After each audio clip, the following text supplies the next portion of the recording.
for the cooperation needed for rapid economic and social development in the Indian Ocean region. Many areas in the island experience heavy rains. US President Joe Biden says that they support Israel. The Foreign Employment Bureau says that special attention has been focused to Sri Lankans living in Israel. Samagijana Balawegaya has decided not to take part in the talks for new electoral system.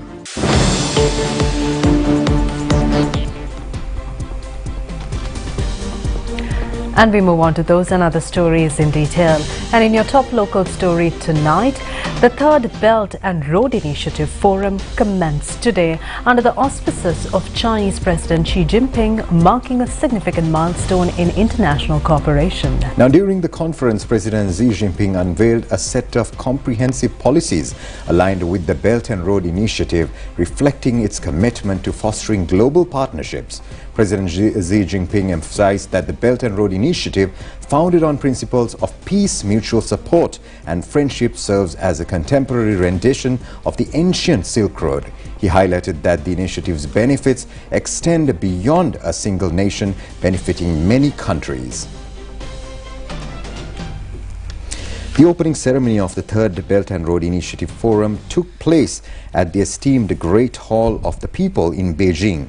It witnessed the participation of heads of state from approximately 20 nations and representatives from over 130 countries. In a show of solidarity, President Ranil Wickremesinghe attended the opening ceremony, where leaders from various states were accorded military honors and gathered for a group photograph alongside the Chinese president. President Xi Jinping further stressed that cooperation rather than competition or suppression is the bedrock of the Belt and Road concept. He reiterated that goodwill and mutual support among nations lead to positive outcomes for all, notably since the inception of the Belt and Road program a decade ago. All participating nations have achieved remarkable milestones and forged new avenues and strengthening economic ties. President Xi Jinping introduced a series of 8 key policies that will shape the future of the Belt and Road Initiative. These policies include creating an international multilateral network, supporting a global open economy, practical cooperation strategies, and promoting green development, fostering opportunities for science and technology innovation, enhancing interpersonal relations, and encouraging unbreakable ties among member countries. President Xi Jinping called upon delegates, including state leaders at the summit, to join together in creating a symphony of friendship in line with the Belt and Road concept. Notably, speakers from various continents include Russian President Vladimir Putin, Kazakhstan President Kassym-Jomart Tokayev, Indonesian President Joko Widodo, Argentine President Alberto Fernandez, and Ethiopian Prime Minister Abiy Ahmed.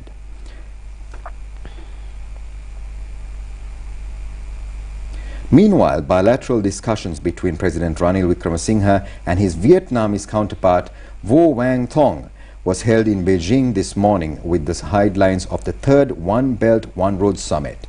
The Vietnam president said that his country is ready to act as a stage to strengthen relations between Sri Lanka and Southeast Asia. Vietnam will always take the lead to strengthen economic, social and cultural relations between Sri Lanka and Vietnam. The two leaders also focused attention on many issues relating to the two states. A decision was also taken to prepare an action plan under the patronage of foreign ministers of the two countries. Governor of the Central Bank of Sri Lanka, Dr. Nandalal Veerasinghe, explained Sri Lanka's current economic situation and future aspirations to the forum. The Vietnam president elaborated on the policy that was followed by Vietnam to revitalize its tall economy. He also expressed the need to strengthen economic and trade relations between the two countries. The two leaders also focused attention on Sri Lanka's agricultural modernization program. Meanwhile, Deputy Chairman of the Huawei company in China, Simon Lin, says that their company is ready to support an annual study program to create software and hardware engineers in Sri Lanka. He made these remarks when the Sri Lankan delegation, headed by President Ranil Wickremesinghe, visited and Development Center of Huawei company in Beijing yesterday.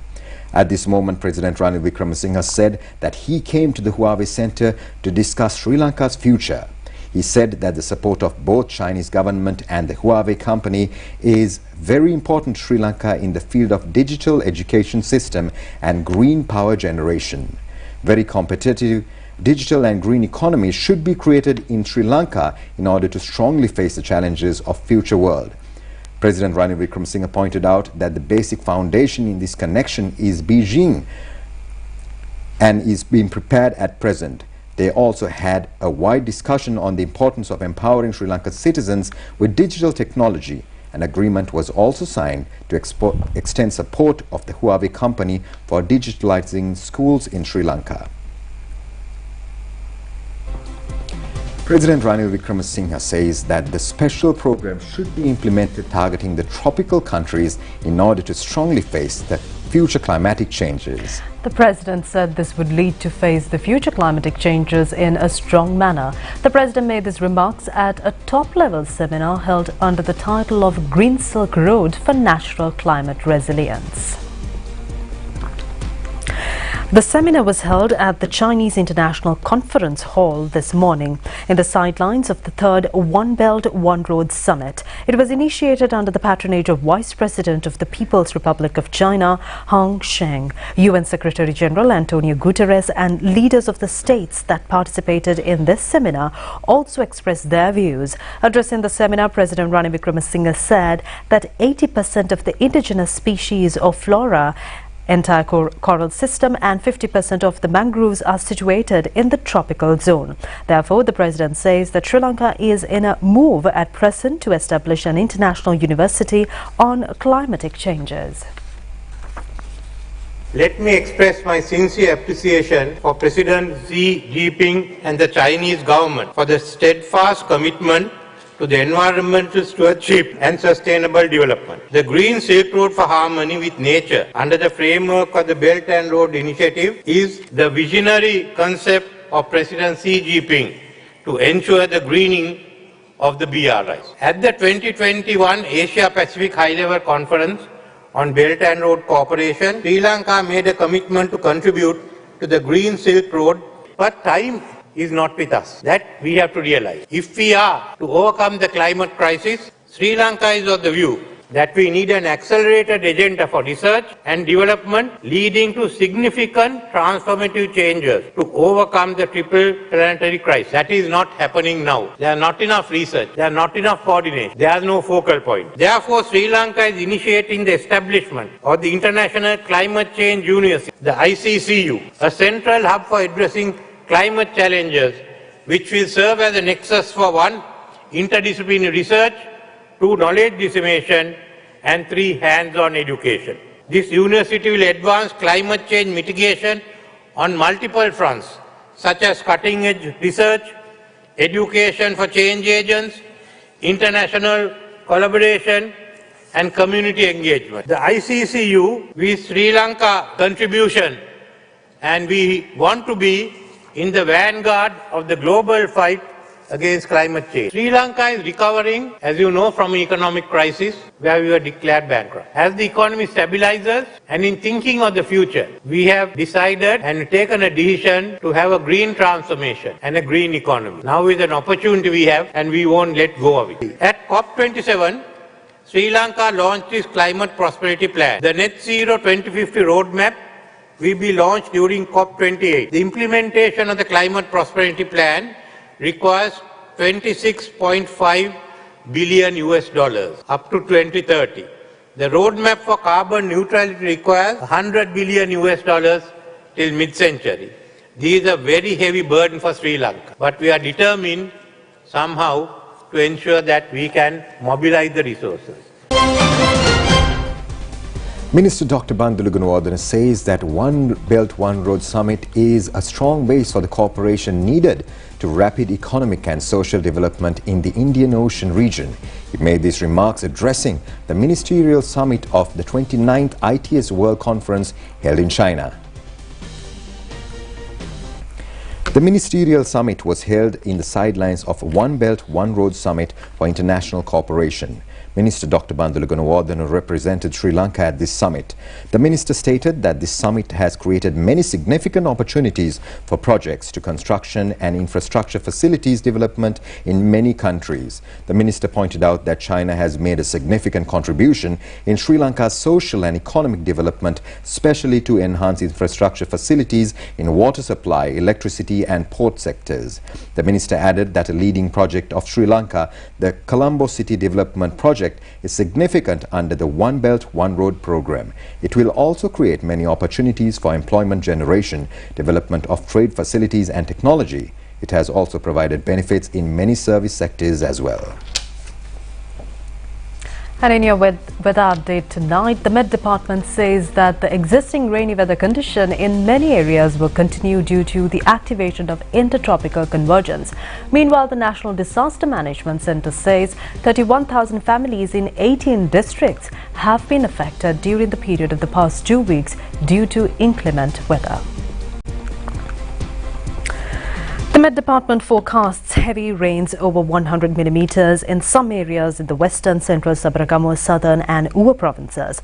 Temporary localized winds and lightning can also occur during the thunder showers. According to the Met Department, sea areas around the island will also have thunder showers in some areas.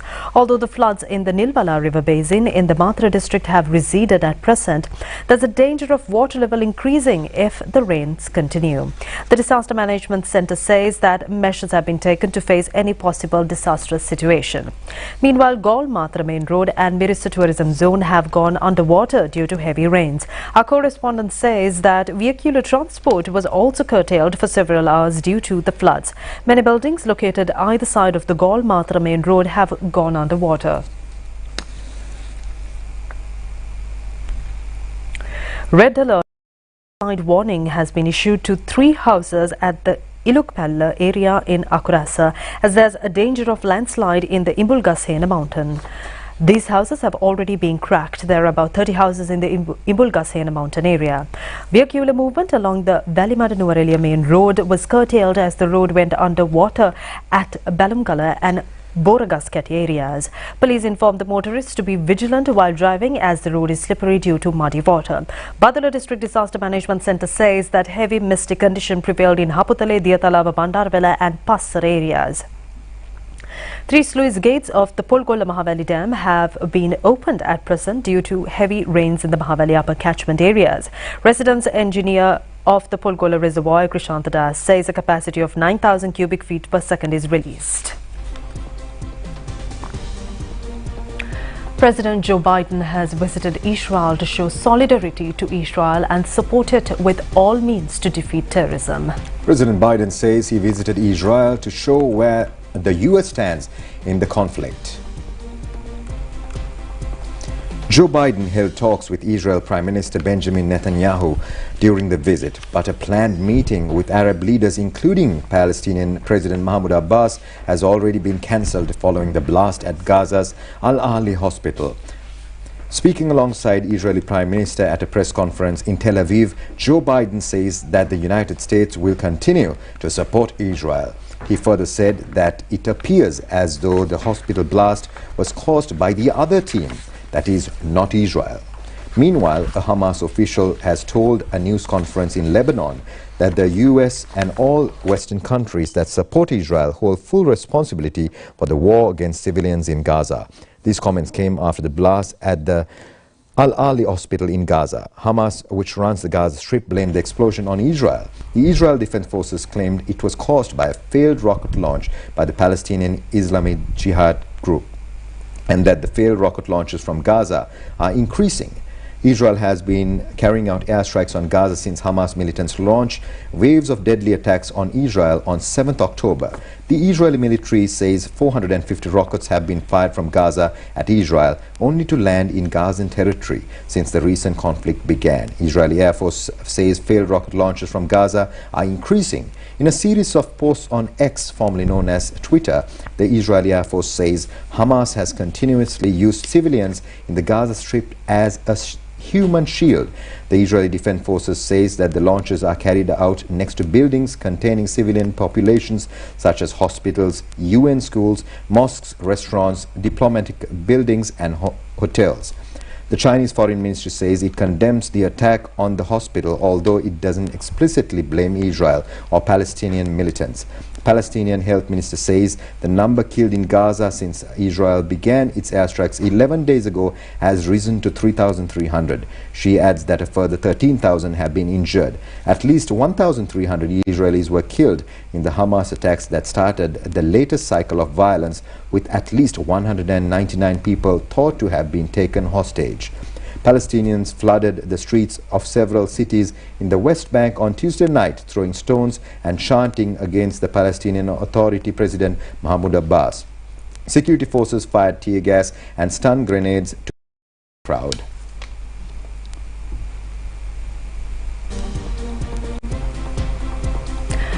Now the clashes between Israel and Hamas are still at its peak, and we have senior journalist, foreign news analyst Prasad Durangurage here to bring us an update on the current situation.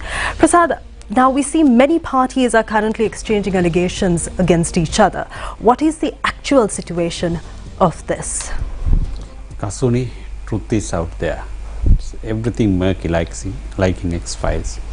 And very famous quote by ancient Greek writer Helios comes into my mind. In a war, the first casualty is truth.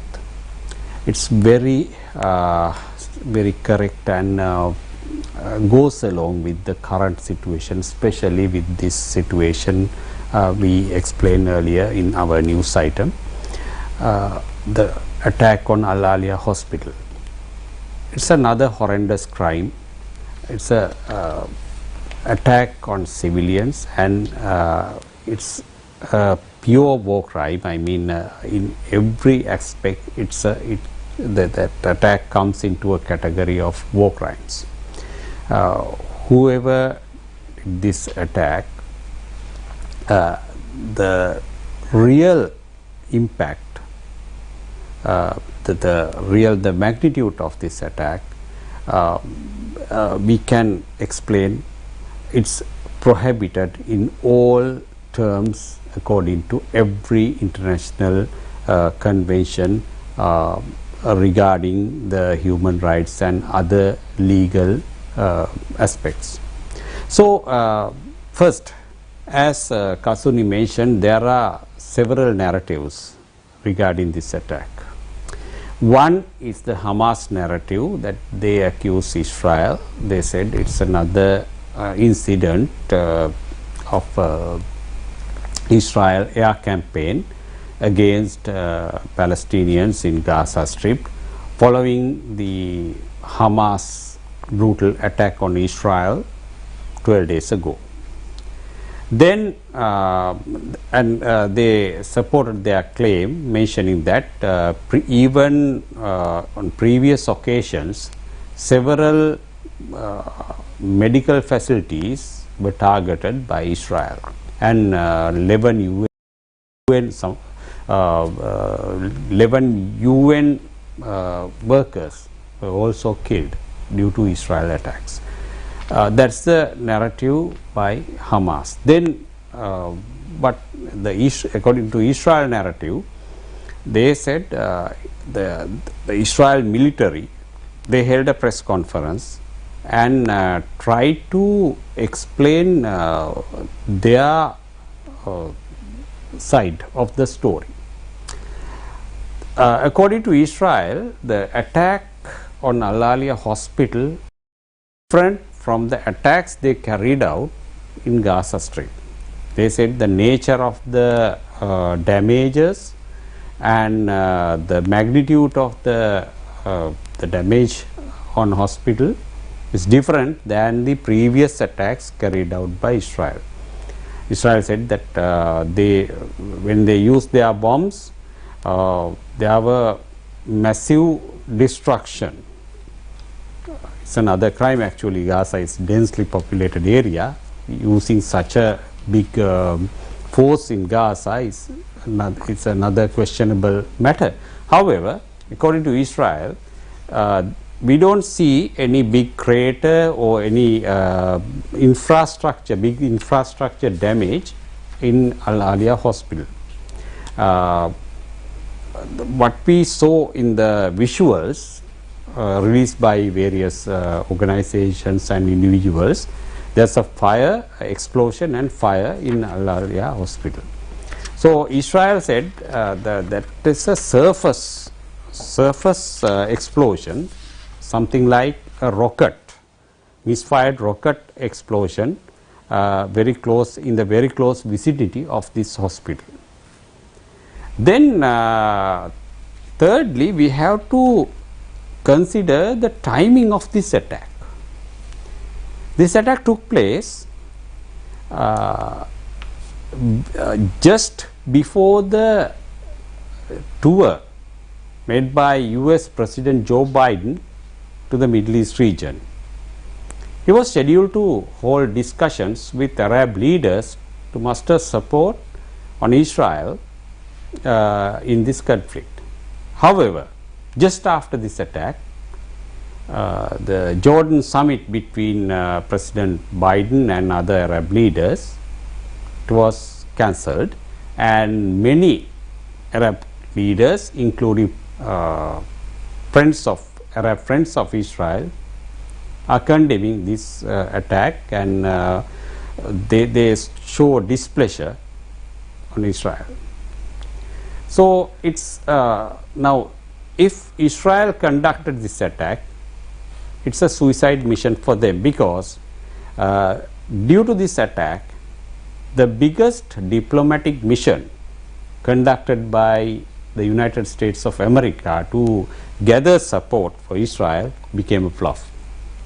So ultimately, once again, the civilians of Gaza and even in Israel, they became the real casualties of this war, real targets, and the party who was suffering due to this power struggle between Israel and Hamas and other groups.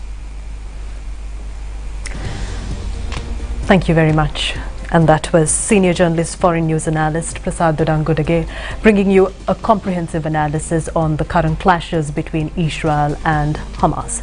And now moving on, Sri Lanka Foreign Employment Bureau says that the Sri Lankan embassies and diplomatic missions in Israel and neighboring countries are vigilant on the Sri Lankan migrant workers living in these countries. Media spokesman of the Sri Lanka Foreign Employment Bureau, Gamini Senrath, says that in case of non-availability of information regarding the Sri Lankan migrant workers, the Bureau will get the support of the International Committee of Red Cross to trace their whereabouts and safety.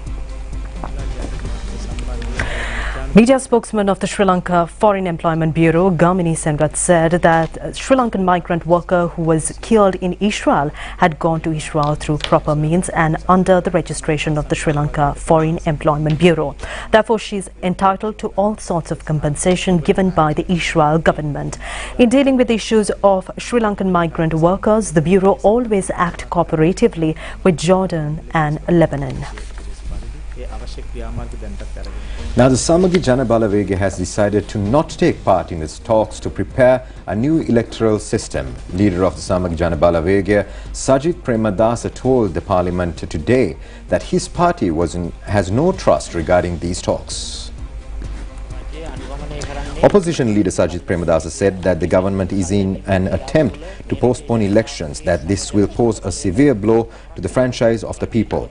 The opposition leader said the government should first lead the people to use their franchise. Later, we all can have changes in the election system. Prime Minister Dinesh Gunawardena said that the opposition leader cannot have political changes under sheer doubt and suspicion. Opposition leader Sajith Premadasa said that we are unable to think genuinely regarding the strategies of the government. It violated the right of the people by cancelling the local government election. මේ රටේ ජනතාවගේ මූලික අයිතිය උල්ලංඝනය කරලා හමාරයි. අපි මැරිලා ඉපදිලා නැහැ. Prime Minister Dinesh Gunawardena said that the local government election was declared at a time the country was in bankruptcy. Therefore, the Secretary of the Ministry of Finance said that the required funds cannot be released. Both ruling and opposition parliamentarians made requests from the relevant parliamentary committee to postpone the local government election. A party leaders' meeting that represent the parliament was held today under the patronage of Prime Minister Dinesh Gunawardena. Proposals have been presented for relevant legal amendments with regards to the constitutional amendments and streamlining the deposits placed in elections. The amount of deposits directly electing councillors and regulations to select councillors at national and provincial level under the proportional representation system have also been included in the proposed amendments. Now, State Minister of Finance Shehan Semasinghe expresses confidence that Sri Lanka will soon be able to reach staff-level agreements with the International Monetary Fund. The State Minister made these comments in a Twitter message regarding the progress of the talks held in the sidelines of the IMF and the World Bank annual conference. The IMF and the World Bank Annual Conference 2023 was held in Morocco from the 9th to the 15th of this month. State Minister Shehan Semasinghe stated that the very important information regarding the Sri Lanka's economy and financial trends were discussed at this conference. A number of rounds of talks were held there in order to increase the cooperation and the relevant stakeholders to accelerate progress of sustainability of the Sri Lankan economy. The stakeholders praised Sri Lanka's current economic patterns. The State Minister pointed out that a number of proposals were presented with the measures that should be taken to stabilize the economy. The Public Utilities Commission today focused attention on the revision of electricity tariff. Many parties expressed their views regarding this matter.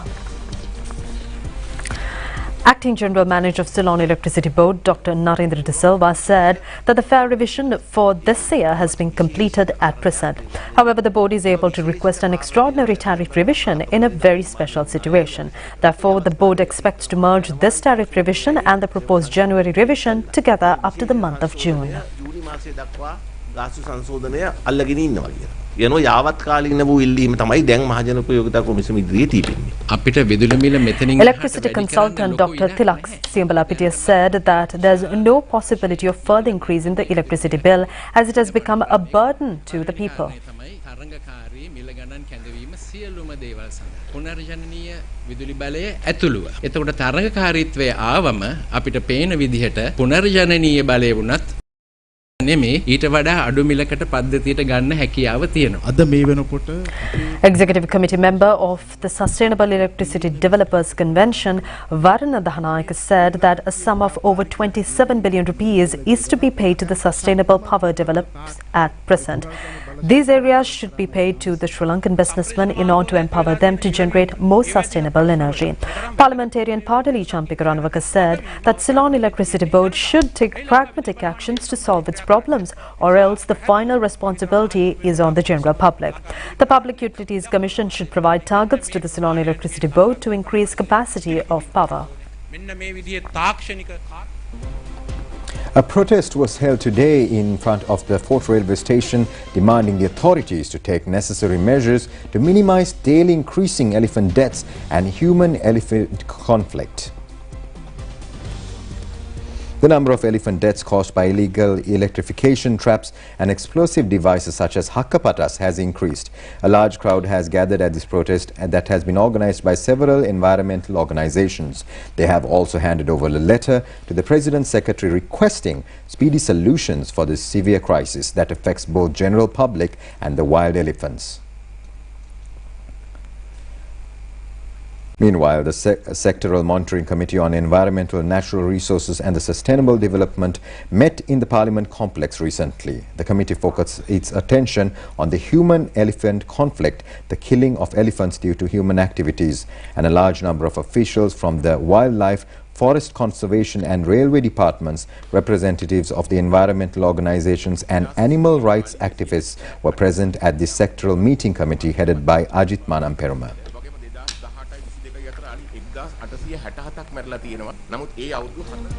Now, a latest research conducted by the National Physical Planning Department reveals that the urban population in Sri Lanka has increased up to 44.6% at present. According to the Census of Population and Housing conducted for the last time in 2012, the urban population in the country was at 18.2% of the entire population. The relevant research report was presented to Minister of Urban Development and Housing Prasanna Ranatunga by Director General of the Department Gamini Hevage yesterday. Urbanization is a major factor that reflects the development of a country. It will also decide the future trends of the country. Urbanization is measured based on several criterion: population, population density, number of supermarkets, textile shops, fuel stations, banks, private schools, hospitals and many other facilities located within a space of 10 kilometers are considered in measuring the urbanization. In addition, number of storied buildings and the amount of employees in non-agriculture sector are also taken into consideration. The aim of this research is to identify urban areas in the Pradeshiya Sabha limits and to indicate suitable criterion for this purpose. Accordingly, Homagama and Kolunnava Pradeshiya Sabha areas in the Colombo district and all Pradeshiya Sabha areas in the Gampaha district have rapidly become urban areas at present. The National Physical Planning Department says that Colombo district has the maximum percentage of urban population. It is at 96.7%. It is also at 76.7% in the Gampaha district. Urbanization in the Jaffna district is at 67.3%. The lowest urban population of 2.8% is reported from Mullaitivu district. Now we look at the dengue situation. Director of the National Dengue Control Unit, Consultant Dr. Nalinari Ratna says that the number of dengue cases may increase with the prevailing rainy condition in some parts of the island. Dengue වගකීම අපේ අරමුණයි. ජාතික රූපවාහිනිය සමග මෝටින්. Dengue නැති හැටක්. Consultant Dr. Nalinari Ratna said that there is a slight decrease of dengue cases reported daily. Usually between 80 to 100 cases are reported daily at present. However, if suitable environmental factors are available, the mosquito population will increase rapidly. Under such a situation, the number of dengue patients can also increase. Therefore, the danger of mosquito breeding should be controlled. වගකීම අපේ අරමුණයි. ජාතික රූපවාහිනිය සමග මෝටින්. Dengue නැති හැටක්. Foreign news on the other side of this break.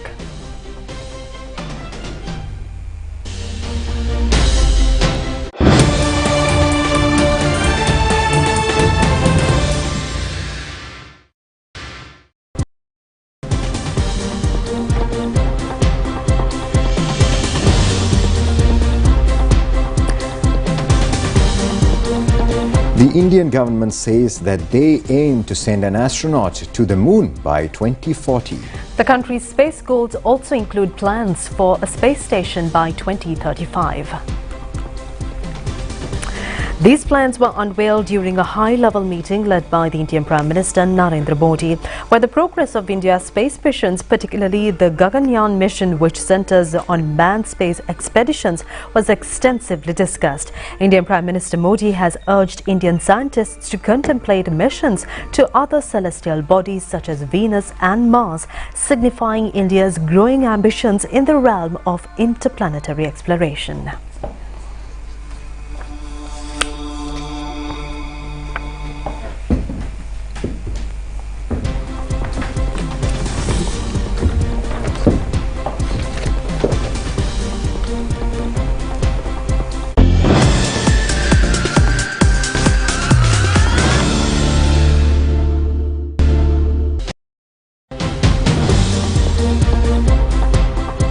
The Netherlands recorded the first win of the World Cup cricket tournament by defeating the unbeaten South African cricket team.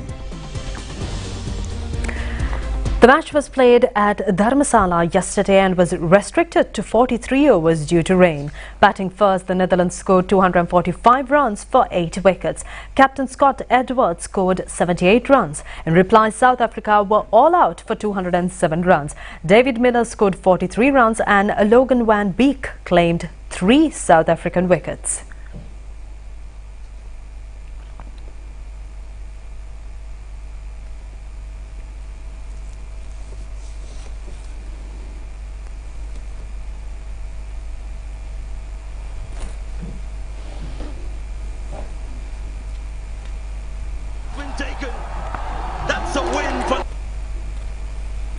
The awarding ceremony of the Under-19 cricket tournament organised by the Sri Lanka Cricket and the School Cricket Association was held at the PMICH yesterday. Muthaya Muralidharan graced this occasion as the chief guest. Vishmi Gunaratna of Gampaha Ratnavali Girls School was adjudicated as the most talented women cricketer of the year. Siobhan Daniel of St. Joseph's College, Maradana, is the best male cricketer. Former chairman of the Sri Lanka Women's Cricket Association, Gwani Herath, was honoured with a lifetime award for her services rendered to enhance women's cricket in Sri Lanka.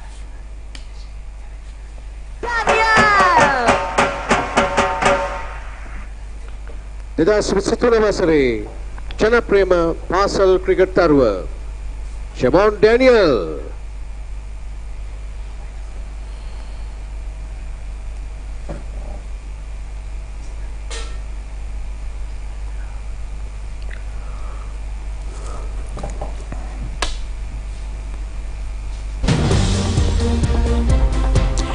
And that was a look at your news here at Sri Lanka Rupavahini Corporation. I am Siobhan Pereira signing out with Kasulim Balachandra, wishing you a pleasant evening. Take care.